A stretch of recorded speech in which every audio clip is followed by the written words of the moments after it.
que los escritores seamos los últimos en llegar a estos sitios, porque nosotros no nos podemos permitir la trivialidad. Nosotros tenemos que ser profundos, y si no lo somos, ya hemos fallado. Eso ya no suscita el deseo de interpretar, de recordar, etcétera, etcétera. Y ahí hay que hacer un buen esfuerzo, no solamente literario, sino también de corazón.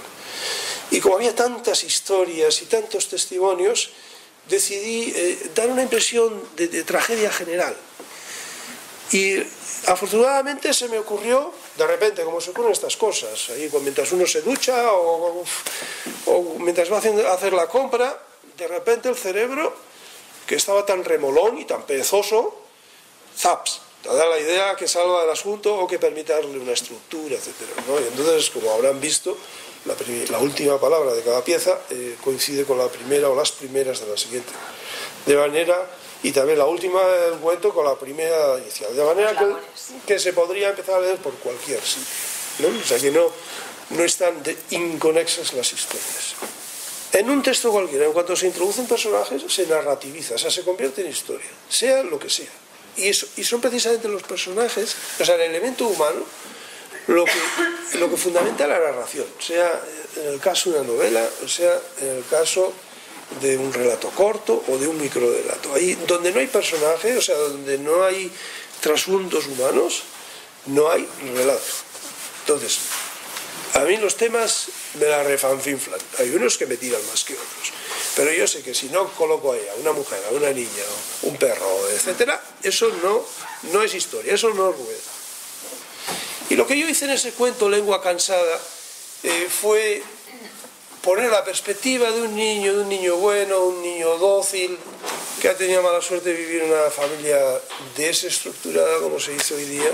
O sea, los padres se han separado y el padre pues, es una especie de fantasma que aparece en verano y lo lleva a vacaciones y el niño pues va a disgusto porque el padre además estaba como muy sexualizado y todas estas cosas, ¿no?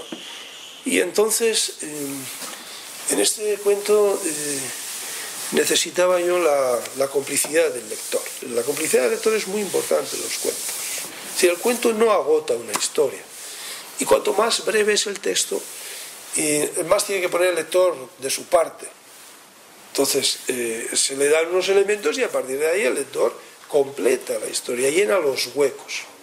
En todo caso le puedo revelar que durante años también viví una especie de psicosis cuando me instalé en Alemania y yo pensaba, oye, ahora se me va a olvidar el idioma.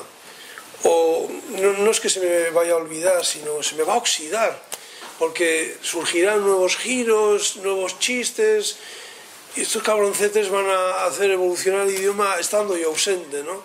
Y yo venía en verano, cuando había vacaciones en el colegio, venía obsesionado realmente por reengancharme lingüísticamente. Entonces tenía mi cuadernito y anotaba giros y estaba muy atento y todavía lo estoy. Yo digo que escribo durante las 24 horas del día.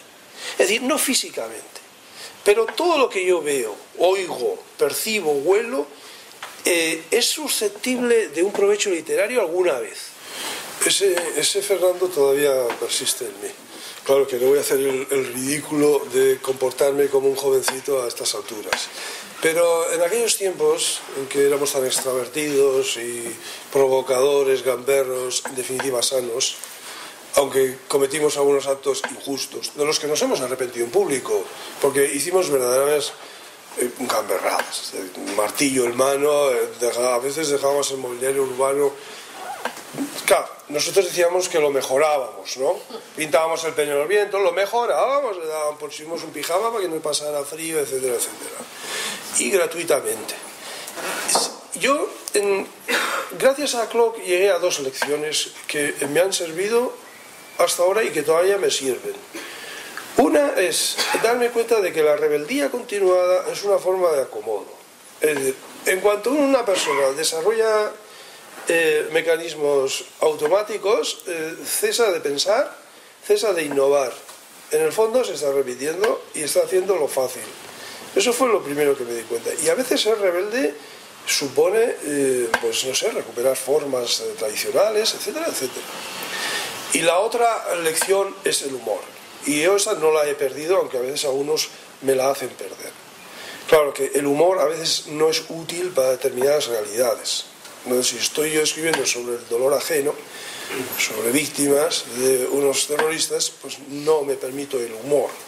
Quizá una pinceladita que me ayude a humanizar una escena, nada más, pero no el humor directamente.